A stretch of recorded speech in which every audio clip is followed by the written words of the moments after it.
This week on the Sports Initiative podcast, I sit down with Rangers under-18 coach Campbell. He discusses his journey into coaching and some of the challenges he faced coming from an academic background, his work with the under-18s in their individual development, and how to prepare the players for high-pressure situations. As always, if you enjoy this podcast, please make sure you share it with friends and family.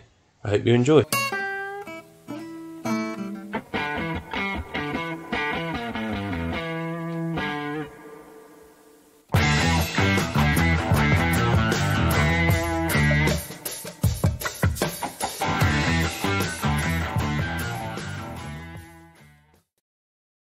Perfect. So, listen, really appreciate you jumping on. Obviously, I know this has been a little while in the works and our schedules conflicting, etc. And obviously, you've been out to Ghana last week, which we'll touch base on. But how are things your end? All okay? Yeah, everything's good. Pleasure to have on, and thank you very much for the invite. But we're getting that 3-week period just now, as most coaches will testify to, where things slow down a little bit. It never stops. As I said to you this morning, we're still on the phone looking at tournaments now and selections and the mad world of football. It never stops, but it does at least slow down for these 3 weeks, so it's nice to refresh. Perfect. So for people that maybe don't know you, haven't come across you, etc., you just want to explain kind of what you do, what your role is, and I guess a brief overview of what your current job is. So my name's Campbell. I'm currently a coach working in Scotland. I'm the lead coach for Rangers under-18s, which is a phenomenal job, one that I really love, and I'm sure we'll get into details with that later on. And my background is probably slightly different to most coaches working at that level, especially from my experience of when I come up against other 18s teams. A lot of the coaches seem to be ex-professional football players, slightly older. So I'm very fortunate, and I realise I'm in a very privileged position that Rangers have entrusted me at such a young age, and not being an ex-pro, to go and do something a little bit different and lead their 18s programme. I have spent time in Ghana coaching, which again, few folk have done, but one of the best experiences of my life, and something I'm so glad that I took the risk to go and do. But also the fact that I didn't play professionally meant that I went down the university route. So I actually went and did a sports science degree, and I'm currently just finishing up my PhD in coaching as well. So I like to think that I've got, whilst I lack some experiences that you would normally associate with being a lead coach at the professional development phase, I also have a few experiences that other people don't, and I think it works really, really well in terms of that multidisciplinary staff that's been put together, especially at the club, where right now we have 4 PDP coaches at Rangers, and I think we've been recruited really well because we're all completely different and we work really, really well together. So that's probably as brief as I could go there. Yeah, perfect. I think first question is a really interesting topic at the moment regarding, routes into coaching staff. Why do you think it was that you were given the opportunity in, I guess, quite a prestigious role up at Rangers in that PDP phase? So, a little thing. So, this is obviously a combination of many different things. So, one thing I believe in massively is the dots theory. And I heard about it about 5 years ago. And it's probably the first thing that really, really made sense to me. Because when I first started on my coaching journey, I was so obsessed with trying to work out what was next and what I had to do. But you can't predict football at all. Players can't predict football when they play, and coaches and those that work in the game. You never know what's going to come up and who you're going to meet and what's going to happen that's going to kind of change your pathway. So if I look back to the dots theory, it states, for those that don't know, that life should be about collecting as many different experiences and knowledge, pockets of knowledge as you can. And then it's only when you look back that you can actually make those connections. So if I look back to Rangers, one of the big influences of me coming to Rangers was my relationship with Mike Beale, who was the assistant manager at the time. Obviously now he's been appointed the head coach at Queen's Park Rangers, which is phenomenal for him and something that's well deserved. Probably the best coach I've seen on the pitch, and he is very, very good. So we almost had a mentor-mentee relationship from the age of when I was about 21 and I was working in Aberdeen. So we'd kept in touch and we spoke a lot about football and our philosophies and ideas. And I then ended up doing a presentation for the Rangers Academy on a topic that I was working on in Right to Dream about scanning, and how I, by no means was it perfect, but I managed to create a data source where it linked measuring scanning with the players. And I did something, I called it data integrated coaching. So we linked everything together. So Rangers asked me to come and present on that. And then off the back of that connection, then meeting a few of the Rangers coaches and the head of the academy, they then found out that I had a relationship with Mick, and conversations from there went. So I actually came in as the under-18s assistant coach to David McCallum, who is now the B team manager at Rangers. And I did 1 year as assistant coach and got to know everybody and hopefully proved my value and my ability. And then after a year, I was promoted into the lead coaching role, which was, as I say, a real honour for me and something that I don't take lightly, because I know a few of the people that applied for the job, and we're talking about people with not only much more experience in the playing and the age side, but also coaching. There was coaches that had put an interest into the job that had managed at first team level as well. So for Rangers to go with me was a real honour and a privilege. I think we'll obviously touch base on the scanning work, etc., because I think it's a really interesting topic of conversation for a lot of people at the moment. But leaning a little bit more on that, from your perspective, did you face any barriers coming into that role in terms of, perception of people? We've got a lad who's come in that hasn't played. There's quite a lot of the one, as you mentioned earlier. Were there any particular barriers, either internally or I guess more so externally, that you face within that?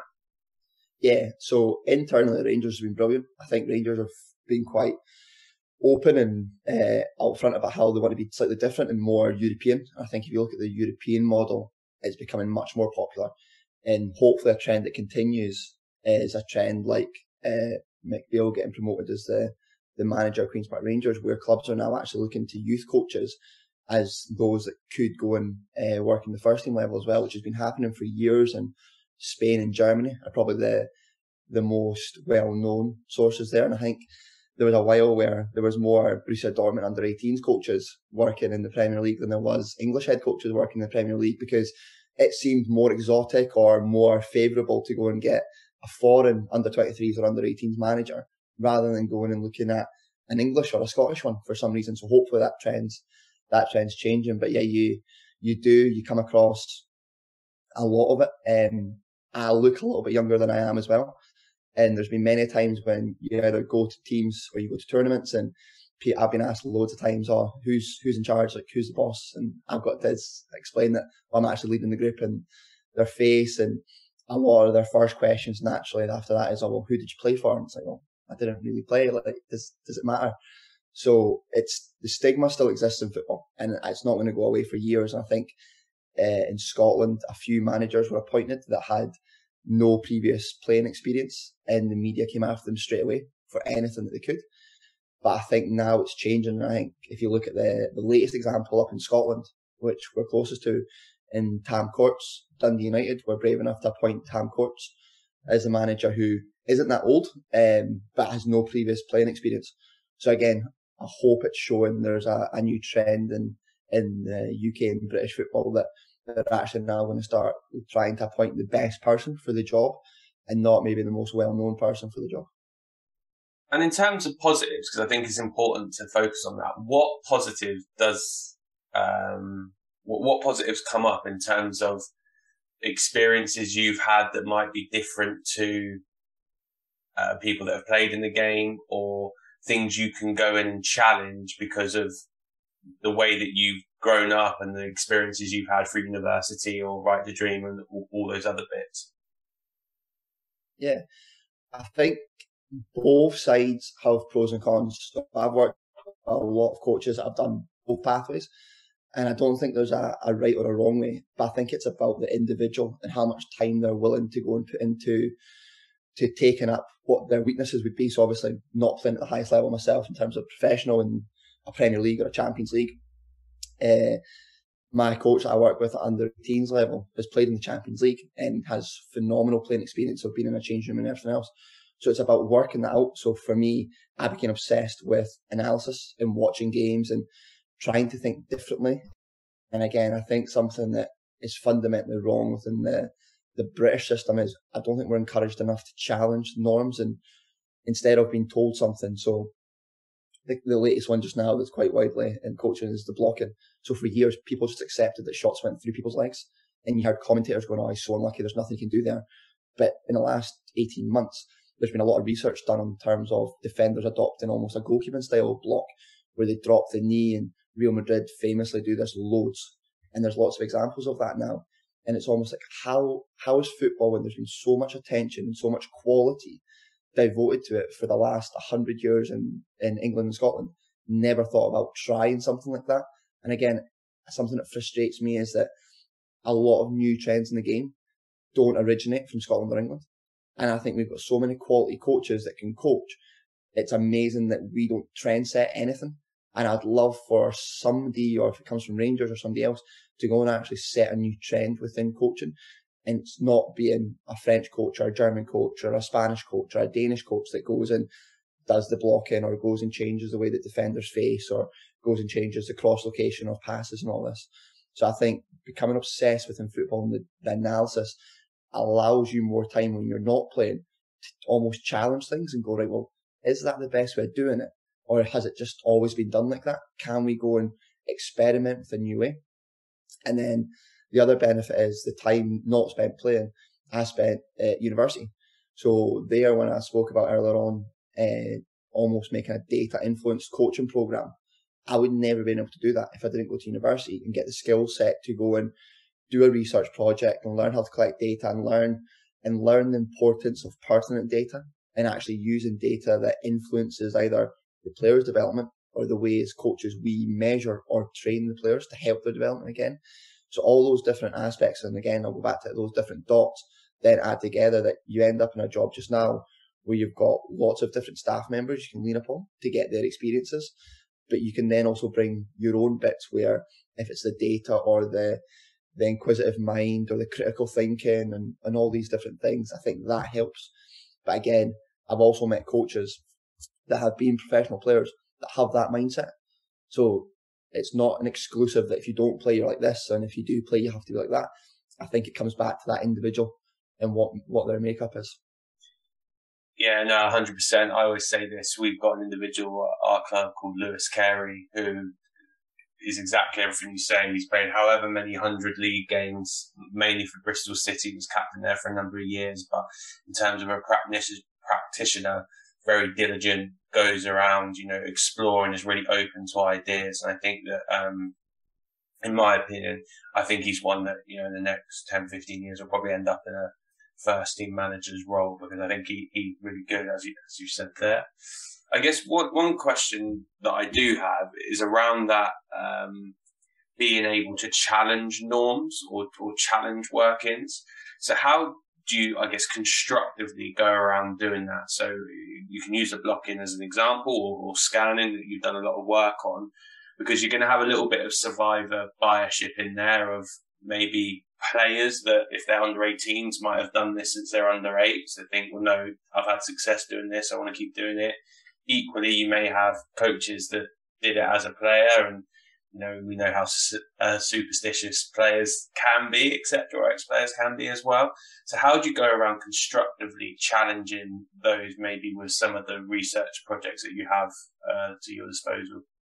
Okay, so I can give you a live example and talk you through what I do at Rangers, but by no means is this the best way to probably do it. This is just how I do it, so do not follow if you're listening. So the way I like to do it is, if I identify something, or if I come up with an idea that I want to try, the first thing is to research it and really learn it and almost do the due diligence yourself. So it's pointless seeing a thing on the Monday night and first thing Tuesday morning, start speaking to people about it, because they're going to ask you questions that you can't answer yet. And I always find that when you're trying to do something different, you've almost got to try and eliminate as many of the cons to it as possible. And if you start speaking about it too soon and you're not fully immersed in it, or you don't understand it enough that you can go and explain it in the most detailed level, but also the most basic level, then people will switch off straight away. So if their first two questions you can't answer, then the idea is rubbish, even if the idea isn't rubbish. So again, the first thing would be to really research it, find out, is it going on, who does it, why they potentially do it. We'll never really know, because unless you can phone up the coaching staff of that club. And then the next stage for me is, I always like to go to one or two really trusted sources that I have. So for example, the blocking one, the coach that works alongside me is Stevie Smith. So Stevie Smith, I don't know if you're aware of him, was a left back for Rangers, played in the first team, played Champions League, came down to England, played for a few clubs in England. So a really, really top career playing at the highest level, and also a defender. So for him, straight away, we're on the training pitch. I'm like, right, I've seen this, had this idea. What's your thoughts? So I would ask him. I asked Mick, and I asked David McCall, who's probably my line manager. But again, because of the way the PDP staff work, I have a really close relationship with them. So once I then ask those three people, I trust them enough to be open-minded, but also to challenge if they don't like it. So if they didn't like it, they would then give me enough questions for me to field, and then I could then understand that maybe my idea wasn't there. Because sometimes it is. Sometimes when an idea that you have, through your conversations and being challenged questions, you actually go, well, do you know what? It's a nice idea, but the practicalities of it doesn't work. And sometimes through the conversations and the ideas, they get stronger. And then once that happened, at Rangers, one of the things to do really, really well is we have a really strong curriculum and a style of play, but it's always described as a live working document. And I think sometimes a lot of clubs say that is, but then when you ask when the last time they changed something in their live document, they'll say 4 or 5 years ago. Now, for me, football's that evolutionary, and things change so much that I would be concerned if something hadn't changed every 18 months in a curriculum. So what we then do is we have a technical or a methodology group at Rangers. In the head of each phase, so we've got the YDP, the foundation phase, the PDP. We then have a separate school programme, the head of academy, head of coaching. They all sit on a technical board and they discuss ideas like this. So I was invited in to discuss a few projects. To save time, I had 3 projects. So I just delivered all 3 at the same time. There we then discussed the pros and cons. And of the 3 projects, 2 they really liked and they decided to introduce into the curriculum. And 1 they liked, but they decided that it wasn't for them as a club, which is understandable because the whole point of an academy and having a curriculum is making sure players are coached and trained in a way that best allows them to go and play for our first team. So one of the topics I discussed was the body position and the facing of defenders. So I like, and something I worked in Denmark at FC Nordsjælland was that the fullbacks faced in the way to their centre back and not faced out the way. So again, a traditional coaching point in the UK is for a fullback is to see the ball and see the winger. They almost gave up seeing the winger and focused on the ball, and they wanted to see your centre back and see the ball. So you could control your line, you could control your distances and everything else. Now, we debated this one for hours in the methodology group, and where we got to was some people liked it, some people didn't. Everybody could see the pros and cons for both, but the determining factor was that the first team don't play like that. So it's pointless going to introduce something to 16, 17, 18-year-olds, and then when they go to the first team, they can't do it because it's the different things. So that's where the club needs to have one philosophy. And as coaches, we've got to understand that we might have loads of good ideas, but we still work for the club, and it's important that we all pull together. So that's how I would go about identifying something, research it really, really well, speak to people that you really trust that will challenge you, not people that will say yes to you. There's a difference between trusting somebody and somebody that's just going to say yes and agree with everything you do. And then once you go from there, as I say, I'm really lucky at Rangers. There's a platform for all coaches when they have ideas like this to go and share it to the methodology group. And then depending on whether or not they see value into it, and then depending on not whether they see that it'll help players get to the first team, it might or it might not become part of the curriculum. So that's something that I really enjoy working at Rangers in terms of still being able to express my my critical thinking and my creative ideas, because it's something I think that it makes me different. And I think it's important that we all recognise in this game, because there's so many people up there, what makes you different as an individual. When you're looking at a new idea or a new concept, how do you know, I guess from a personal level, whether it's got legs or whether actually this is something that I'm really barking up the wrong tree here? Because I can imagine sometimes there might be something you see in a game. I'm going to use a live example, it's probably easier. The way that Raphael and Fabio used to defend 1v1s, where they used to turn their back, is a very unique way of defending 1v1s. And I can imagine you could look at that and put a load of time and effort into researching if that has, any positives or negatives and whatnot. but there may become a point where you realise actually the negatives here far outweigh the positives before me even needing to go elsewhere. So how do you identify, I guess, using research or your eye and establish when actually you're barking up a wrong tree and this is probably a poor example of something that's being implemented? Yeah.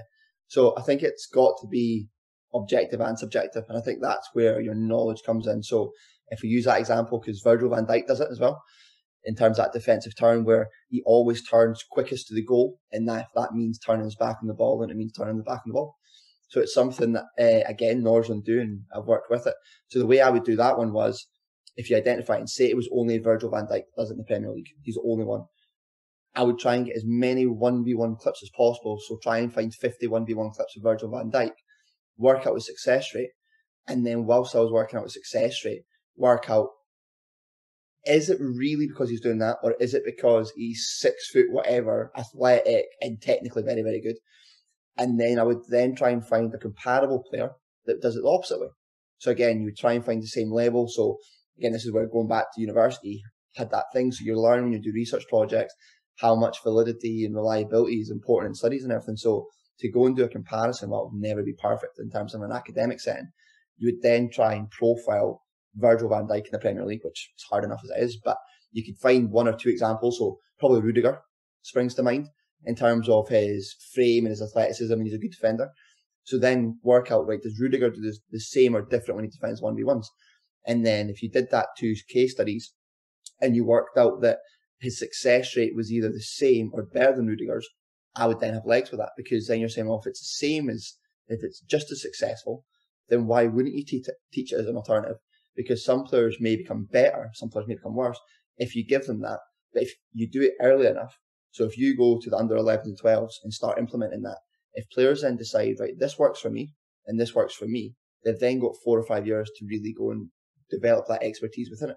Where a lot of the time, and this is where I like the fact that we can actually change the curriculum at Rangers, because if it was down to solely just doing it when they get to under 18s, we're failing that player. Because 18s level, we're trying to prepare that player for the next step, and their next step sometimes is the first team. So it's way too late. And again, there's loads of quotes out there from Arsene Wenger talking about once a player turns 16, you can only really just enhance small areas of the game, especially technically. You can't really go and develop it. It's like speed. You can make it better by milliseconds and all these different things, but you're not going to turn a slow player fast. You're not going to turn a player that's got poor technical ability into amazing technical ability. You might turn them from poor to okay, but there's levels and there's periods in a player's development where you really need to go and target them. And then again, a quote that I love, and it applies to the 18s more so than anything else, is too often we try and pull players out of the stream rather than stopping them falling in 10 yards further up. And it's a case of, instead of identifying all the time what's went wrong when they're 15, 16, 17, and then putting in place a program to try and develop that, we should be at 11, 12, 13, and this is why it's academy needs a strong program and not just a strong B team or 18s or 17s, because it's too late often and you lose some talent at that period. So I think that's a really nice way of describing it in terms of if we go in, so for example, that blocking one, if we go and then decide, right, as an academy, we're working on that, I know fine well that Alan Boyd, who runs the foundation program, is going to have his 10s, 11s and 12s working on that. Now, it's definitely not going to look like what we'd work with on the 18s because they're 10, but they're still going to be introduced to the idea, so their body mechanics get used to it. They can develop their speed, their agility, their timing, when to do it, at what situation, when the striker's far or close, and all these different things. And that probably goes back to the blocking one, probably comes back to that question you just asked me there about when do you know if an idea's got legs. So there was a study done this season actually, in Liverpool are the team in the Premier League that block the lowest number of shots because they've stopped running to the players that are shooting. So if you watch clips and if you look at aggressive blocks and everything else, when a player goes to shoot around the edge of the box or from just outside of the box, Liverpool players no longer run towards him. Now again, traditional coaching in the UK, get as close as you can to the ball, blah, blah, blah. But what Liverpool have done is they've acknowledged the fact that if you've got 2 defenders running towards the shooter, most of the time, the goalkeeper's then blocked, so you can't see the shot. They then turn their body as they get closer, so they go from being a wall to being a really thin object that can go past them. and the number of deflections that hit off that player to then go in increase. So they actually would prefer the defender staying 10 yards away, dropping the knee, becoming a real barrier, and allowing the goalie enough time to see the shot rather than running out. So over the course of the last 2 seasons, Liverpool's stats in terms of blocked shots has gone down and down and down, but their stats of shots conceded from the edge of the box has gone down and down and down as well. So again, they've researched that clearly, had practice, and then got some evidence to back up through their data. Yeah, I think that's a really nice collaborative approach, because imagine you said it does defy conventional wisdom. Normally want your centre half going getting kicked in the head or something like that. So I think it's a really nice way of collaboratively putting those ideas together. And how do you then get feedback off the back of that? Because obviously, as you said, it is a collaborative approach that then goes up and down the age groups. So you're going to get loads, probably live examples of your under nines giving it a go, under 12s giving it a go, under 15s. What does the feedback process look like for you guys as a methodology group, as you mentioned earlier, to figure out, okay, well, here's some of the pitfalls we found at the younger age groups, or actually, yeah, we're seeing real success with it, and it's something that we're going to carry on with. What does that feedback loop look like? Yeah, so in the first instance, it's about the education process. So again, it's not fair to go and throw something like that onto coaches that have never coached it before.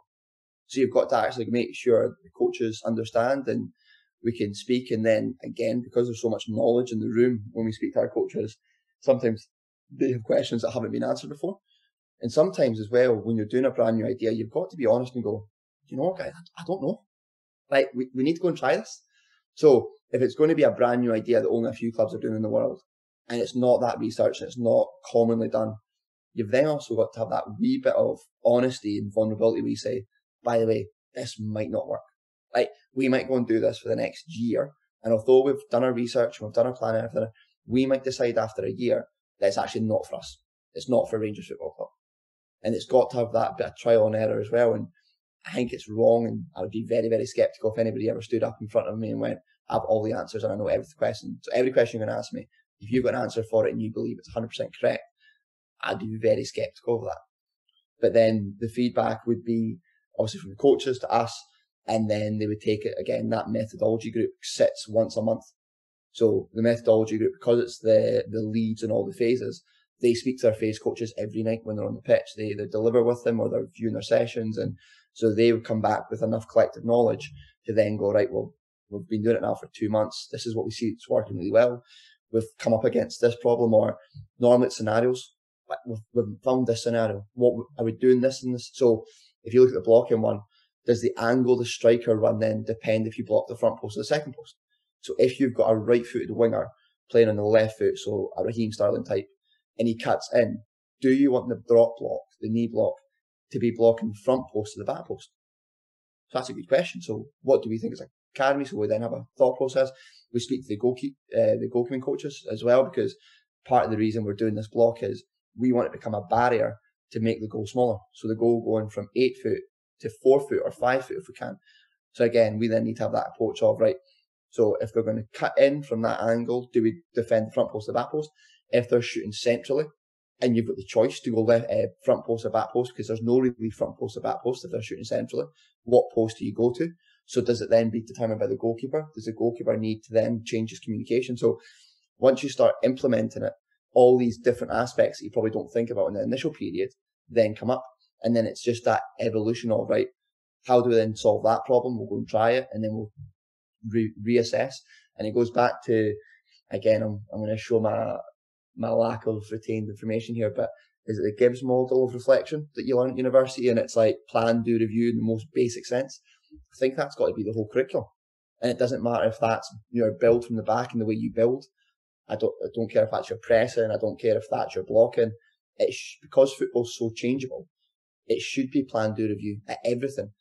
And it might be that next month a coach comes up from the under 15s and says, I think the way that we build needs improved and we can maybe tweak it like this. And that for me is how a football club should be run.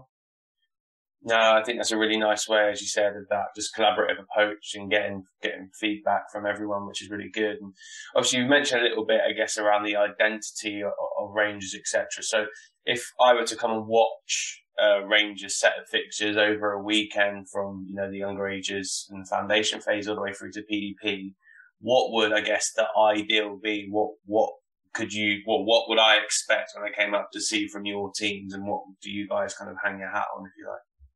Okay, so the generic answers that every club would say would be like you're dominant the ball, and the way I like to describe it is, and again, I stole this, and I'll openly admit I stole this off Mick, and it's the way he used to teach it. Instead of in and out of possession, it's own the ball and own the pitch. So if you say to a player, listen, we're gonna always control the opponent, but then you start talking about out possession and you're just talking about running and everything, then you're not really given that connotation or that perception that you are controlling it. Whereas when you talk about owning the ball or owning the pitch, it's always you owning the game as a player. So again, owning the ball would be in possession, and there we are exclusively about outplaying. And outplaying is either through individuals, dribbling and things like this, or your combination play. And your combination play, some people think your combination play has to be 1-2s, but combination play could be 5v5. It just depends on how you combine. So the most simplest way and the best way, because I like to keep things simple with players, is outplaying, because it encaptures everything. There's nothing that happens in the game that's not outplaying. But then it goes back to that education process of not all 1v1s are equal and not all 1v1s are the same. So a midfielder's 1v1's repertoire has to be completely different to a winger's 1v1 repertoire, because they're going to be receiving the ball with pressure from behind and everything else. But when you speak to a lot of players, and even players at like 16 most of the time, a 1-to-1 to them is still running at somebody, or somebody running towards them. It's not somebody side by side. It's not somebody behind them, and all these different things. So in terms of owning the ball, that's what we are. We want to be high energy. We want to go after it. But then in terms of owning the pitch, it's about making sure that we dictate what happens. Now, it's inhuman to press all the time. Liverpool do their best at trying it, given the athletes they've got, and they can also make 5 subs now, which allows that change to happen. But it's also about having that identity with when you're going after the ball, but then when you're not going after the ball. So always owning it and being aware of what happens. So if you came to watch a Rangers team, I would hope that regardless of who we play, and we've been very fortunate that we played in the UEFA Youth League this year, which is obviously just a mini Champions League under 19s level. And even in those games, one of the pleasing things for us as a coaching staff was our style of play was the exact same way as it was if we play a Scottish club on the Friday night in the 18s League, in terms of if we play Sevilla or the champions of Sweden, as we did in terms of Hammarby. We played against them the exact same way, which shows that what we're doing at the younger age groups in terms of developing that mentality and everything else is bred through. But no, we hope that it's exciting. We hope that it's high tempo, but we hope that it also, if we're talking about outplaying, you'd be able to stand for 10 minutes and find 6 or 7 different versions of outplaying that you could then go, I can clearly see what he was trying to do there, or she was trying to do there. And how does that get affected by the first team? Obviously, this season there's been a bit of a change in terms of personnel and staffing. You had Steven Gerrard there previously, Giovanni Van Bronckhorst coming in. How does that affect the work that you guys do? And if it does, how much is academy curriculum based? I appreciate you said it's kind of an ongoing cycle and that's a live document. And how much of it is actually paying attention to the specific needs of a first team player, and that, if I'm trying to prepare a right back for that particular environment, it's very different for him if he's playing in a back 5 or a back 3 to if he's playing in a back 4 and the roles and responsibilities within that. So how do you manage that and that transition piece? Yeah, so depending on what age group you take would depend on the challenge or the differences you would encounter. So in our academy, so up to 16, nothing changes. So our academy curriculum it's not separate, because that's the wrong word, but it's managed by the academy, and it's based on the principles of the game, not a formation. So our academy curriculum is not based on 4-3-3 with 1-6 and 2-8s, to be as specific as that. It's based on a set of principles in terms of attacking the final third. So what things do we look for attacking the final third? So it's runners against the back line, it's maximum width. Who creates that maximum width? Doesn't matter. Could be fullback, winger, could be a midfielder going out there. So it's based on principles. So none of that changes. Where it starts to change is towards the PDP in terms of 18s and B team. So if you imagine that our academy is very, very structured in a good way, coming from 10s to 16s, when they get to 18s, we then play around a little bit more with them because we know they've got a solid basis of principles that allows us to then go and change subtle things. So under Gerrard and Mick, Rangers played a flat 3, something that Villa's doing now, which makes sense, but they're playing a flat 3 midfield and they play with 2 10s. They don't have wingers because they believe their wingers their width comes from their fullbacks all the time. So we then had to try and merge that. So when it was Steven Gerrard and Mick that was in charge, one of the biggest things that we did from the players going from 16s age group to 18s age group was spend a lot of time on their starting positions as a flat 3 and their starting positions as a narrow 10. Now we're doing slightly opposite because Giovanni Van Bronckhorst has come in and he now wants more a 4-2-3-1. So again, the formation's still the same because you're just moving those 3 midfielders around and where the width comes from. The biggest impacted squad is always going to be the B team.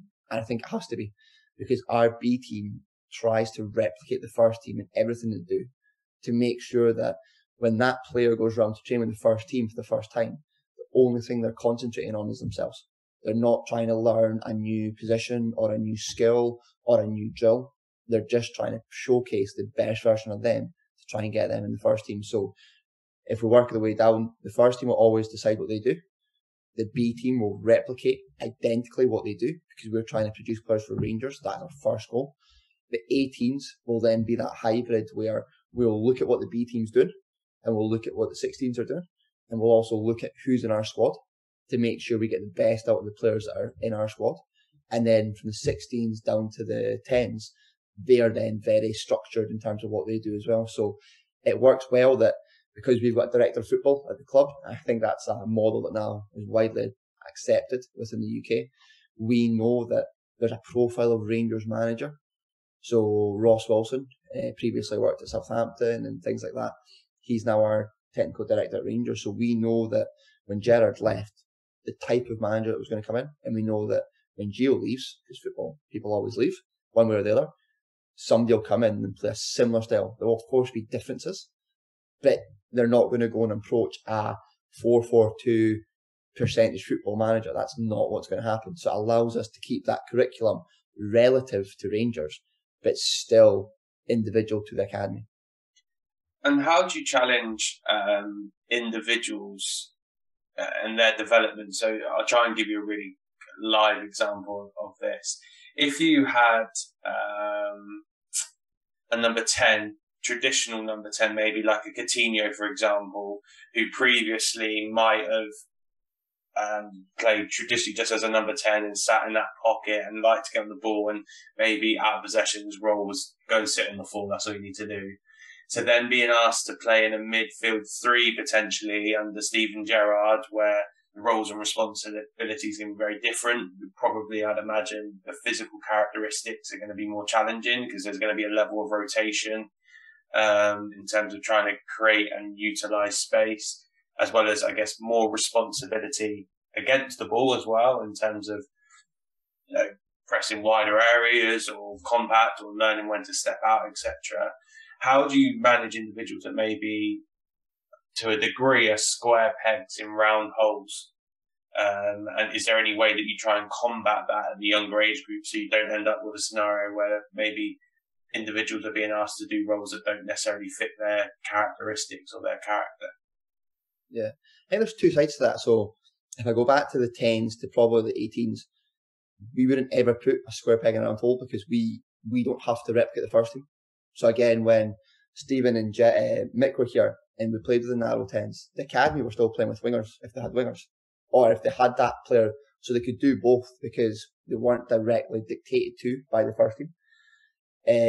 If you then go to the complete opposite and it's the B team, we did have players. We had one player, I won't mention his name, but an international player under 21s level that is a winger. He was signed as a winger when he came in at 16. But because we were then trying to get him into the first team, it's then a case of, listen, to give yourself the best chance right now, you need to learn how to play a different role. And again, I think football's coming away from players being really, really set. So there was a presentation I watched and they talked about the hybrid of players these days. So if you look at Mbappe, for example, nobody really knows where Mbappe's best position is. Jadon Sancho, Jude Bellingham, the modern football player coming through, because of different things, because of different structures and scenarios, and I also think because the coaching has improved massively in the UK in the last 20 years, players are now much more adaptable in almost this hybrid where everybody that's a winger can probably play 10. Most players that can play wing can also play as a 9, whether they play as a false 9 or a up front 9 on the edge of the shoulder. Most 6s can play 8, most 10s can play 6s, most right backs can play centre back. And again, if their physical profile allows them, most centre backs, because they're now ball playing centre backs majority of the time, can play fullback. So I think we've come, again, in the evolution of football, we've come away from 10 years ago, every single player probably was a square peg that needed a square hole. Whereas I think if you look at modern football and the players that are coming through now, again, just go back to Man United, I'm thinking about Jadon Sancho here. If you look at Jadon Sancho, Mason Greenwood, Marcus Rashford, so 3 English-produced academy players, they can play anywhere in that front line. Winger, striker, probably as 10s as well. And I think that's a really good sign. And again, Phil Foden at Man City. So if you look at all the younger players coming through in Scotland, we've got less coming through that's in the first team just now, but a lot coming through that's at the underage groups, but like Kieran Tierney and Andy Robertson. Andy Robertson can play left back, left wing, left winger. Kieran Tierney can play left centre back of a back 3, left back or left winger. So again, I think because of the way we're now increased and elevated our coaching standards, players are now much more adaptable, so they're not round pegs and square holes. But then if we go back to sometimes at the B team, there's a need to teach players different ways because otherwise you're going to prevent them from getting into the first team. But then there's also a really nice bit from a coaching perspective that I like to use where sometimes it's good to put them there to challenge them. So for example, this season we had a traditional 6 that felt that he wasn't mobile enough and wanted to play with his athleticism. But playing as a 6 prevents us in our shape, if you're playing a flat 3 midfield, from really running anywhere, because you don't want him running anywhere, because he should be sitting and everything else. So what we did was, for the first 6 months of the season, we played him as an outside 8. Now, he had some games where it worked really well. He had some games where he struggled massively. But again, as part of his development, I think that it's improved lots of his game, not only his running, but now he was more involved in 1v1s, both attacking and defensive. He was asked to defend in large areas of space and not tight areas of space. So I also think that there's an area where, as coaches, we should actively try and look to play players out of position to develop different aspects of them. So I'll go back to that one there, if you have a centre-back that you feel could be athletically superior, but isn't because he's not allowed to run anywhere, why don't you play him at left or right back for 4 or 5 games at 14 and 15? Traditionally, if you look at it, the best 6s in the world used to play 10. And they got moved back because they ended up either not being quick enough or not having the ability to be that creative with the final pass. But what they can do is receive the ball under pressure magnificently. So you just move them to 6. So why don't you, if you identify that you've got a really high potential 6 at 14, go spend 6 months playing as 10. So you can then develop to do it under loads of pressure. So then when he has to do it when he's only got one player marking him, he finds it an absolute breeze.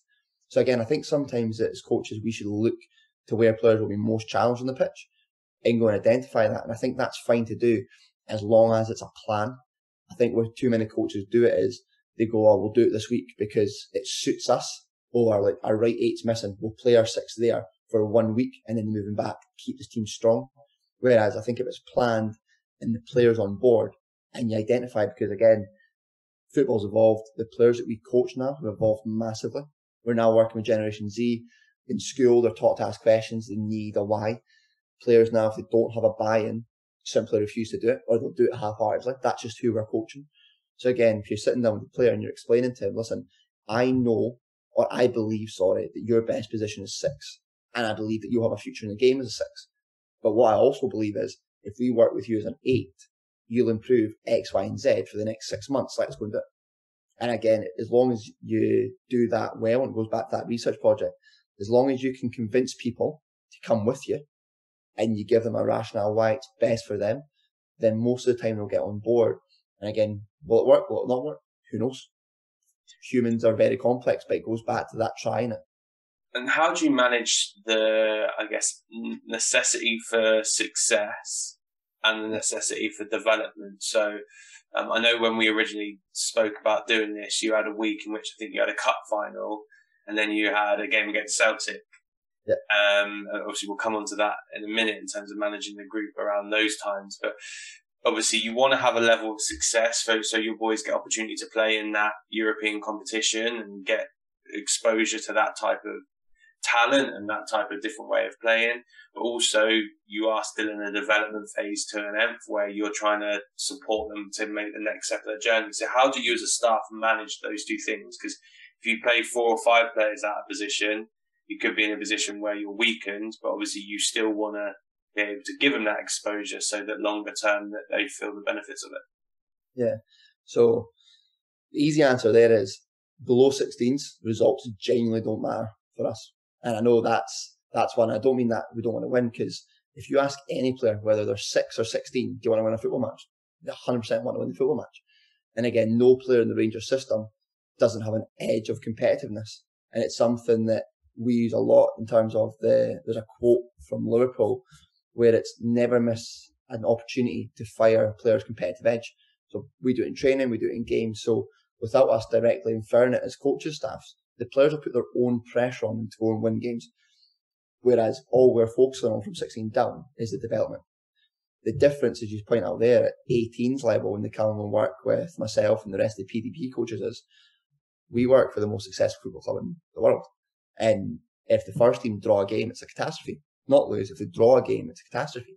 So we've got to develop players that if it's 0-0 in the 60th minute at Ibrox in front of 55,000 fans, and the fans start getting really restless because it's 0-0, they need to be able to deal with that. Or even better, if they're getting beat 1-0 with 85 minutes to go, the fans still expect them to win the game. And that's been based off the fact that we do consistently do that at the first team level.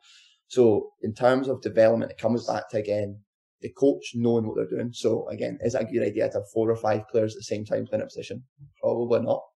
Is there games where, and again, this is not to be disrespectful, but if there's games where every league programme, the game you play in the weekend is not going to be the same level because teams are at different levels in leagues. So again, it's maybe a case of identifying which games you would do something like that in and which games you wouldn't. If there's always going to be external pressures on the players, so something that we do is we talk about stretch, safe, and stress games. So if it's a safe game for the player, for different varies, the team you're playing against, the position he's playing in, he's maybe been with the B team for the last 10 weeks and he's coming back down. So he's used to playing it in front of 3,000 people because our B team's been getting some great fan attendances at some games. Can we find a different way of challenging them? So maybe that player's had 4 safe games in a row and we just decide, right, now, listen, he needs to be challenged in a different way now and we'll do that. So I think that goes back to being a coach. And this is where coaching experience can never be replaced because you need to make that mistake and learn that somewhere.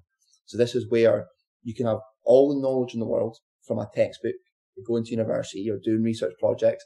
You could have all the knowledge in the world from being an ex-professional player, but time spent coaching, working with players, being in situations will never be replicated. And that's why you need to do the hard hours now. Some people can do that when they're 18, 19, and they end up having loads of those experiences and that knowledge base when they're slightly younger. And some people can't because they're playing or they're working and things like that. So that's why everybody's journey is completely different and why age is the worst factor for developing or determining somebody's ability because you don't know what they've done in that 30 years. So I'm 30 right now. Nobody knows what I've done in that 30 years compared to another 30-year-old or what I've done compared to a 60-year-old or a 40-year-old because everyone's different. So it goes back to managing that. So in terms of putting stress on them, part of your role as a coach is to place enough stress on them that they're either out of their comfort zone or being stretched, as we say, but also recognising that if the player's gone 7 weeks constantly stressed and his performances have been low, accept that. So again, I think in coaching sometimes we really, really want to challenge players, but then we get really concerned that the player performance dips. It's like you can't have both. So sometimes you do and it's brilliant. Sometimes you'll stress a player as much as you want or as much as you think's proper and they'll still be unbelievable at the weekend. You're going, oh, brilliant. But sometimes you'll stress a player and their performance level will dip. And then we get concerned that, that was maybe not the right thing to do. Well, maybe it was the right thing to do, but you've got to acknowledge that development's not linear. People are human And the performance changes all the time as development football anyway. So if you go and add a load of external factors into that player and his performance dips, doesn't mean he's a bad player. It means he's a tough week. But hopefully he's learned a few things in terms of his performance and not just, the performance was bad, so the whole week was bad. Well, performance might be bad, but he's maybe learned to play in front of 3,000 fans. Or he's maybe learned that out of possession he needs to do more, so the next week at training he works harder. So again, it's about constantly finding the motivation from circumstances. I think that's probably one of the best and hardest things that we've got to do as coaches. We've got to try and turn every situation, whether it's a really positive one, a really negative one, or an indifferent one, to spark that player's motivation into the next day of training. Because something that we constantly have to remind the players of, and it's hard because the game is the showcase and it's the fun thing and everybody loves the game, but it's 15% of our week. So as a development team, which we are at 18s, if they're only ever focused on that 15%, they're missing out on 85% of development through the week where we're training. And again, we say all the time, if we genuinely believe that we have the best collection of talent at 18s level in Scotland, which I do, our training should be at a level that's the same with any game. So if we do an 8v8 in training, that should be the same level, if not harder, than if we play a game at the weekend. If we genuinely believe that we're producing a level of a player that goes play for Rangers first team. And if once you get that mindset and you get players accepting challenges and everything else, that for me is when you start to see real growth within the players. No, I think that's a really nice way of framing it, actually, and particularly, as you said, with the position that you guys are in, everyone talks about making training harder than games at a weekend or games that you'll play. And you can be really purposeful with the players on that and say, listen, we're going to be purposeful in terms of the way that we're going to push you during the week because we want to make it so easy at a weekend or easier at a weekend. And also I like the bit you said around the understanding that dips will come and maybe being purposeful of looking at your fixture list and going, well, this is going to be a stress period. So maybe we expect their grade to go from I don't know, in the Times go from 8 to a 6 or whoever writes on the game and stuff. So I think that's a really nice point in terms of actually you can probably track that you can on an Excel spreadsheet if you wanted to create your own one and say, these are going to be stress games for our players. This is maybe where we'd expect some dips and refer back to it when you come audit period, etc. as well. In terms of preparing for those high stress games, obviously we mentioned before around the cup final and the Celtic fixture as well. How would you go around, I guess, to a degree, finding the level of the level of arousal during the week? Because I can imagine it'd be very easy to allow everything to run away with them and be like, oh, we've got Sevilla on this Friday night and everyone's come to watch, or, we've got the Old Firm game and we've got 36,000 coming to our under 18s, Old Firm game. So how would you go around framing that from the start of the week? And what would a week, say for example, is one of these high profile games on a Saturday, what would your working week look like to try and support the players through that week? Yeah, so just go back to your last one because I think it's really important. I think it's something that some people do but they don't follow through on. So see that making training harder than the games part. Getting players to take accountability and also challenging their perception of self is huge. So sometimes if we do that, so say we've played a game on the Friday night and we're really hard at training on the Monday and we've made that point and we're doing an 8v8.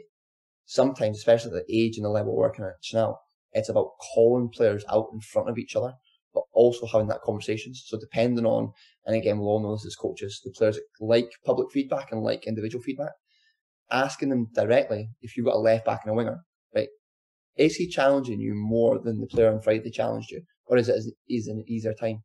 Because again, sometimes players have the perception of themselves that's not true to reality. So the biggest phrase that we've used this year and all year with the players is expectation versus reality. And I love it so much because you can use it in so many different circumstances. So that expectation could be what the player sets on themselves, so you versus you. The expectation could be what the coaching staff and the club expect of that player to play for Rangers. And the expectation could also be from the family members and from the outside world, their fans. So you've got 3 levels of expectations to go and fit. Now, of course, the most important one they should try and hit should be themselves. And then the reality, making sure that we're constant feedback. So again, going back to why I love data so much, going back to why it's really important that you call things out and you make sure you challenge perception all the time, because until you have those conversations, and it's amazing, see when you start having the conversations, sometimes players are quite aware, self-aware, and at a good level, and sometimes players are miles off it, both positive and negative. So I've sat with players before that have been doing really, really well, and we are trying to push towards the B team, and they sit and they think they're doing middle of the road, or they think they're doing okay. And we've got players sometimes that think they're in the top two, and really they're in the bottom two, because their expectation, their perception, and what they place value on is completely different.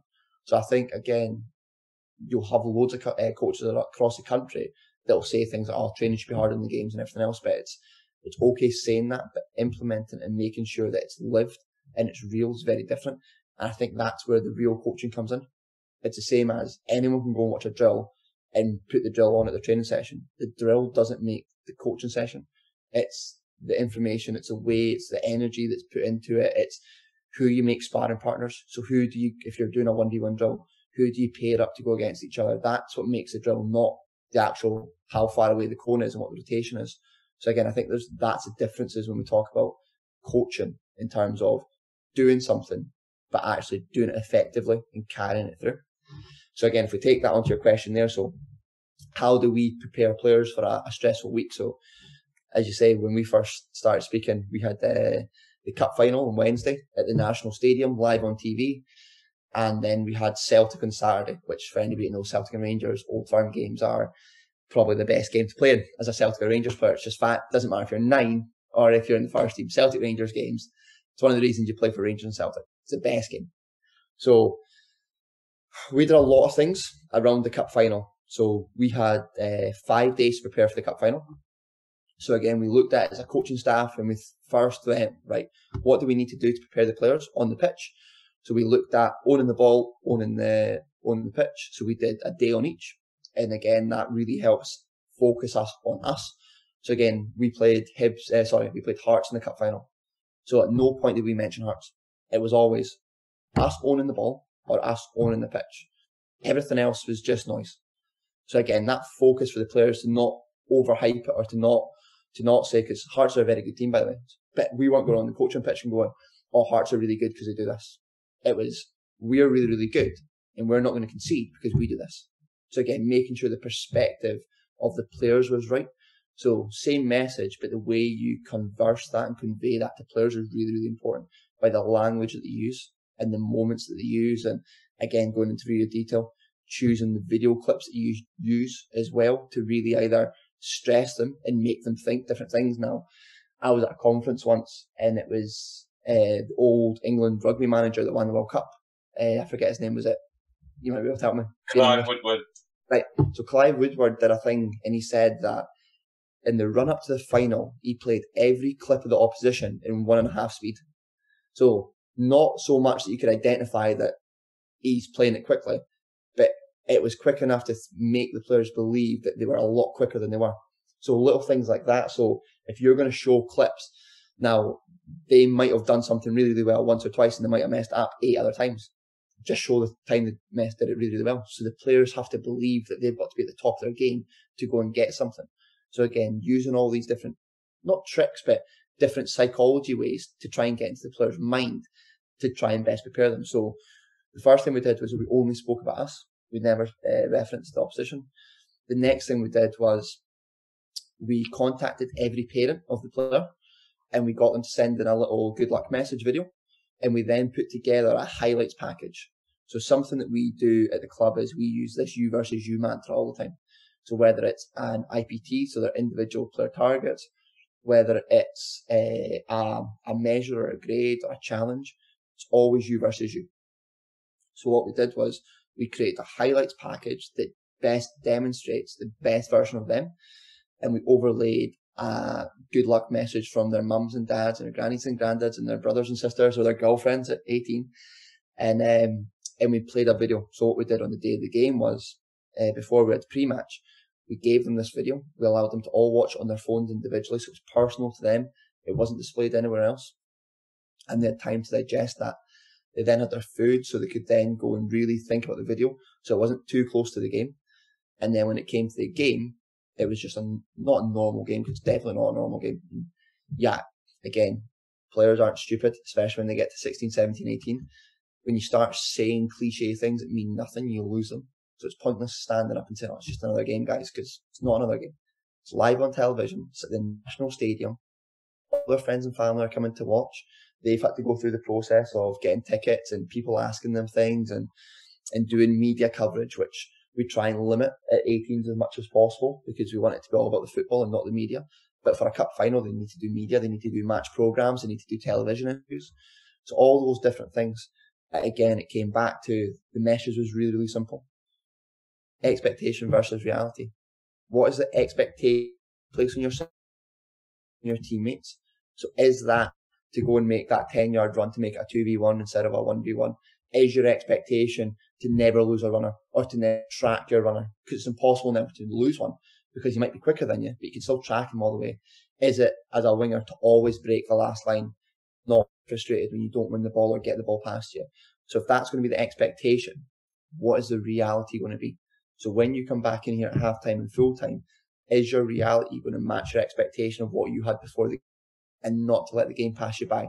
Because again, in youth football, all we do is we look to the future. So every meeting I have is, right, what's next for the player? What's next? Where's he going to go? What's his ceiling going to be? What can you do in the future to improve him? Living in reality. So what's next? What's your next action? What's happening in the game? Not thinking on in the 10 this might happen, or in 15 minutes half time is going to come about. So getting the players to live in the moment for the game in terms of the cup final, that's how I try to control it. Say there, we want to add pressure on them, because if the first time they feel pressure, the first team, we've failed.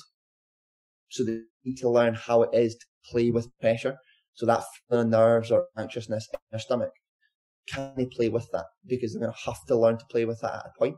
Otherwise, when they make their debut and they've got 80 minutes to go and play like Alex Lowry did with pressure, they'll crumble and they won't demonstrate the best version of themselves. Thankfully, we played really well and we managed to get the results. That was a great moment for them. And it was great to see the guys celebrate, because to celebrate with their friends and family and in the changing rooms is brilliant. And that's really rewarding. And we were straight back in the next day, because we had Celtic 3 days later, back into recover. And in terms of playing in Old Firm games, the pressure there is probably more internal than a final, especially in Scotland. The players have grown up with each other, because you come through 14s together, 15s together, and 3 or 4 players will come in and out of the squad, but the core of the group stay together. A lot of the time it determines the league fixtures. So this year was slightly different, because the clubs were separate in the league. But so every year in Scotland, who wins Old Firm states, who wins the leagues? Normally the case. If you look at the last 3 seasons, Celtics went undefeated, Rangers went undefeated. This year Celtic won it by a couple of points, because their head against Rangers was better. Listen, I'm conscious that we're kind of at the time we'd allotted for this, so I've got one last question for me, and I might know the answer to this from what you've said so far, but who's the best player or coach you've worked with or against, and why? That's a tough question. Best coach I've worked with, obviously, Mick Beale. Just the level of detail, and you can talk about the football stuff a lot. Again, stuff that people don't see is the human side to him, or the side that he puts so much time and attention to everybody on the pitch. He'd pick up and he would discuss things, and even when he was at Villa and he left Rangers, and if I had a problem or an issue, he would contact me first. So if he knew I was going through something, he would go straight to me, and I didn't have to reach out for him. So even being a human in terms of that side to it. So again, building relationships, which that's all coaching is at the end of the day, is building relationships. So definitely Mick for on and off the pitch. Players one's hard, which is a good thing, because it would be horrible if it was really, really easy to pick. And again, probably the true extent of this is probably going to be known in 5 years' time, because a lot of the players I've coached are still only 21 right now, if they're the first players I coached. But probably the one that right now is doing the most is Kamaldeen Suleimani, who is playing for Rennes. So a Right to Dream graduate. I was fortunate to work with him for a short period of time, but a really, really phenomenal player. winger, electric. For those that don't know, if you Google him or YouTube him, you'll have a really fun half an hour watching his highlights package. And he's one that I think will go to a top 5 league. I think he was very, very clever. There was interest from a lot of clubs when he left Northland, but he wanted to go somewhere he'd play. So he's went to Rennes in League One, which is a great shopping window for all players, and loads of players have come from that league recently. So I would go with Campbell right now, and then hopefully, as I say, in 5 years' time, that's changed dramatically. Perfect. Listen, Cam, really appreciate your time, and I guess we haven't caught up on half your journey or the right to dream type stuff. So maybe this is something we can catch up on again at another point. But yeah, really appreciate your time. Fantastic conversation. No worries. Thank you for having me on. It's been a pleasure.